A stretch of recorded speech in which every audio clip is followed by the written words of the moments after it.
Good morning, it's Saturday, and we are kind of finishing out the week completely. Psalm 32. We're going to look at verses 8 through 11, right? The last couple of verses. And I'm back with a Flyers jersey, right? That's life as it should be. And we're just praying that this COVID thing is let's make it even more temporary, staying put and doing what our authorities are telling us to do. That's an act of love, I think, that where we look for folks who might be weaker than us, and that's what we want to do as a response to the gospel. So I'm going to read Psalm 32. We start in verse 8.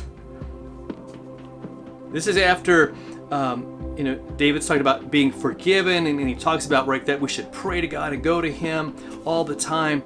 And so he begins in verse 8 by saying, I will instruct you and teach you in the way that you should go.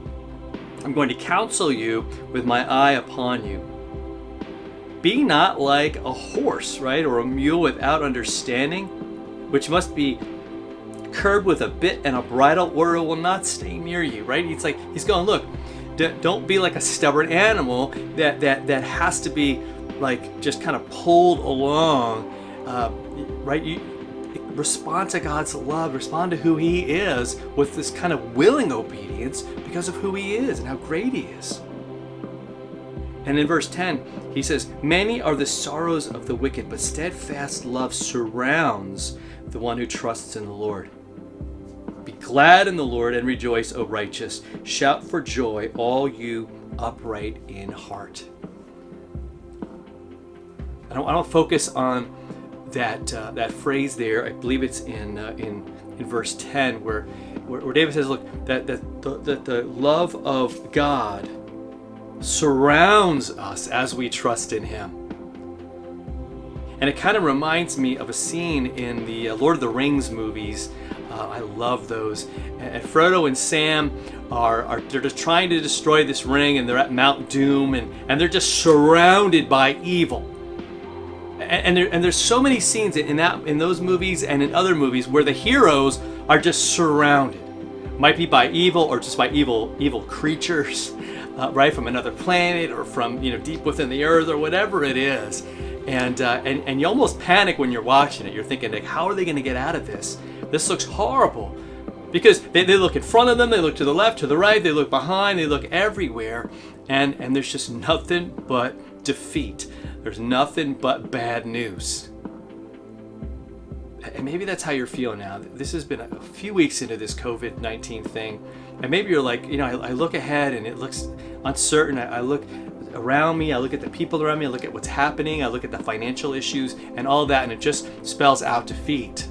Like, how are we going to get past this? How are we going to move forward? But what God wants us to see is that what's actually surrounding us is something that not only that it protects us by giving us peace, it protects us by giving us hope, and that's God's love. And it reminds me of a Michael W. Smith song that our director Jody was singing with the kids in our chapel at school. It's called Surrounded. And the chorus says, it may look like I am surrounded, but I'm surrounded by you. And that's exactly it, isn't it? It really does look like it. And it might be that I'm surrounded by all these things, but God is bigger than those things. Paul says in Romans 8, he says, we are more than conquerors through him who loved us, because of Jesus. More than conquerors. Because he's surrounding us. His love is literally surrounding us. The other day I was joking with my wife. We had to get some groceries, and I thought, wouldn't it be cool if somebody could invent like a COVID-19 force field? And it wouldn't have to just be for COVID-19, but it could be this thing that, you click the button and you have like a force field around you. Maybe it's invisible and you could go and do all your stuff, but the bad things can't get in. Now that sounds awesome. But God has given us something better. His love surrounding us.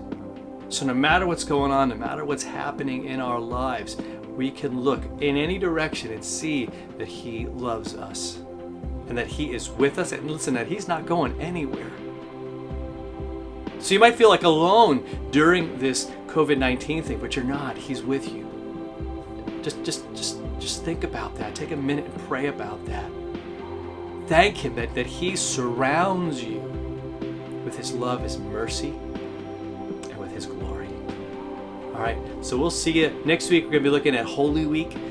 So we're going to track each of the day's events and what they mean for us. Looking forward to getting that rolling starting on Monday. All right, we'll see you then.